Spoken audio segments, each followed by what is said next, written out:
ചേട്ടാ, നമ്മളൊരു കഥാപ്രസംഗ വേദിയിലല്ലേ നമ്മളെ കരിവറമ്പത്തുനിന്ന് വൈലത്ര മുഹമ്മദ് മുസ്ലിയാര് പള്ളിന്റെ ആ ഒരു ഇതുണ്ടല്ലോ, പടിപ്പുരവാതിൽ. അതെ അതെ, അല്ല, കരിവറമ്പത്ത് ഒരു കഥാപ്രസംഗം നടക്കുകയാണ്. കരിവറമ്പത്ത് അതിന് കുറച്ചപ്പുറത്തെ പന്താരങ്ങാടി പള്ളി. പന്താരങ്ങാടി അടുത്തടുത്താണ്. അപ്പോൾ ഇവിടുന്ന് ഈ മൈക്കിൻ്റെ ശബ്ദം കേട്ടപ്പോൾ അന്ന് മൂപ്പരാൾ വൈലത്ര എന്ന് വന്നിട്ടാണ്. പിറ്റേസാണ് മൂപ്പര വാതിൽ.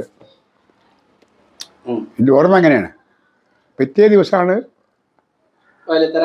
വയലിൽ പന്താരങ്ങാടി പള്ളിക്ക് തുടങ്ങേണ്ടത്.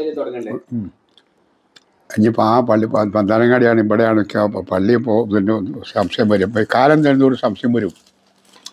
കാലം കഴിയുന്നതോടെ സംശയം വരുമല്ലോ. അപ്പോൾ ഈ പാട്ടുകൾ ചില വരികൾ കേട്ടപ്പോൾ അയാൾക്ക് ഇഷ്ടമായി.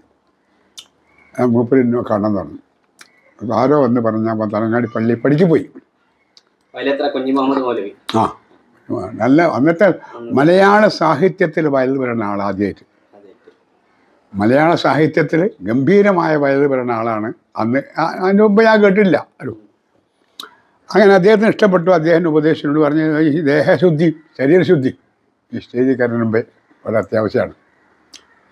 ദേഹശുദ്ധി മനസ്സിലായില്ലേ? നമ്മൾ ഒന്ന് പോയി ശരി. അപ്പം ആ മാനസിക ശുദ്ധിയും കൂടി വേണം.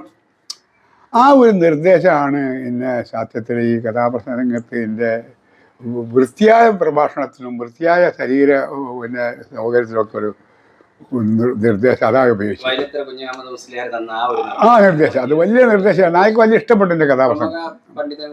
ആ മാപ്പിളപ്പാട്ടൊക്കെ ആയപ്പോൾ മൂപ്പർക്ക് വല്ല മാപ്പിളപ്പാട്ടിൻ്റെ ശൈലിയും മാപ്പിളയുടെ ഭാഷയൊക്കെ മൂപ്പർക്ക് ഇഷ്ടപ്പെട്ടു. മാപ്പിളപ്പാട്ട് അങ്ങനെയാണല്ലോ. ഹിന്ദു മാപ്പിളപ്പാട്ട് പാടുന്നതും ഒരു മുസ്ലിം മാപ്പിളപ്പാട്ട് പാടുന്നതും അന്ന് വ്യത്യാസമുണ്ട്. കാരണം ഈ അറബി വാക്ക് ഉച്ചരിക്കുമ്പോഴാണ് ഈ മാപ്പിളപ്പാട്ടിൻ്റെ സൗന്ദര്യം വരിക, അതിന് ഉച്ചാരണം. അങ്ങനെ ഞാൻ മനസ്സിലാക്കി അങ്ങനെ കേട്ടോ, തെറ്റോ ശരിയോ എനിക്ക് അറിഞ്ഞുകൂടാ. ഈ അറബി വാക്ക് ഉച്ചാരണത്തിലാണ് മാപ്പിളപ്പാട്ടിൻ്റെ സൗന്ദര്യം എന്നാണ് ഞാൻ കേട്ടത്. ശരിയോ തെറ്റോ എന്നറിയില്ല. അപ്പോൾ ഈ അറബി ഭാഷ എന്നെ പഠിപ്പിക്കുന്നതും ഉച്ചരിക്കാൻ പഠിപ്പിക്കുന്നത് എ ടി മുഹമ്മദൊക്കെ ചിറ്റങ്ങാടി. എ ടി മുഹമ്മദൊക്കെ പഴയ പട്ടാളക്കാരനായിരുന്നു. 5-6 ഭാഷ അറിയാവുന്ന ആളായിരുന്നു. കുറേ നല്ല പാണ്ഡിത്യമുള്ള ആളായിരുന്നു. അദ്ദേഹമാണ് എന്നെ മുസ്ലിം സമുദായത്തെ സംബന്ധിച്ചുള്ള കാര്യങ്ങളൊക്കെ പഠിപ്പിക്കുന്നത്. ആറാട്ടോടി മുഹമ്മദ്, എ ടി മുഹമ്മദ് നല്ല പാട്ടുകാർ, ഹിന്ദി പാട്ടുകാർ, ഹിന്ദി നന്നായിട്ട് പാടുന്ന ആളായിരുന്നു.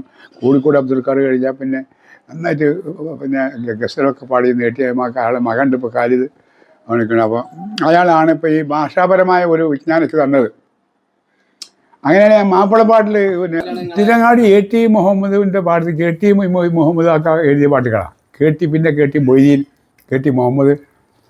അപ്പോൾ എവറസ്റ്റ് ഹോട്ടലിൻ്റെ മേലെയാണ് കെ ടി മുഹമ്മദൊക്കെ പാട്ട് എഴുതിച്ച. അവിടെ വെച്ചാണ് പല നാട്ടുകാരും വന്ന് അവിടുന്ന് പാട്ട് എഴുതി കൊണ്ടുപോയിട്ടാണ് പാടത്. കേട്ടി മുഹമ്മദ്.